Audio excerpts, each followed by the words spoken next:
महागडी ड्रीप नको वापरा, आता 3,000 रुपयामध्ये 1 एकरचं पूर्ण सिंचन, अशी एक व्हिडिओ मी बनवली होती। त्याच व्हिडिओच्या कमेंटमध्ये हा एक शिवाजी नावाचे शेतकरी बंधू त्यांनी हा प्रश्न विचारला आहे की सबलाईनपासून एका बाजूला 150 फूट आणि दुसऱ्या बाजूला 150 फूट मी ठिबक सिंचनाची नळी टाकू शकतो का? तर जरूर टाकू शकता, पण तुम्ही 16 mm वापरताय तर टाकू शकतात।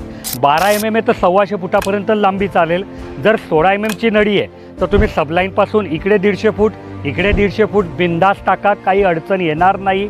1 एकरचे प्लॉट पाडा आणि मग तुमचं ड्रिपरचं अंतर 1 फूट असो, 1.25 फूट असो, 1.5 फूट असो, 2 फूट असो, काहीही अडचण येणार नाही। प्रत्येक ड्रिपरला सारखं प्रेशर भेटेल, त्याच्यामुळे प्रत्येक झाडाला सारखं पाणी भेटेल आणि त्याच्यामुळे तुमचं पूर्ण उत्पादन एकसारखं चांगल्या क्वालिटीचं येईल। ही माहिती तुम्हाला होती का मला कमेंटमध्ये सांगा।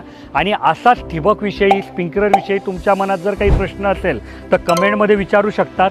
ताबडतोब उत्तर पाहिजे असेल तर तुमच्यासाठी आम्ही एक सेवा चालू केली आहे, विनामूल्य आहे। सकाळी 8 ते संध्याकाळी 6 आमचे इंजिनियर उपलब्ध असतात। तुम्ही त्यांना कॉल करा, तुमच्या मनातला जोही प्रश्न आहे त्या शंकेचं निरसन त्यांच्याकडनं करू शकतात।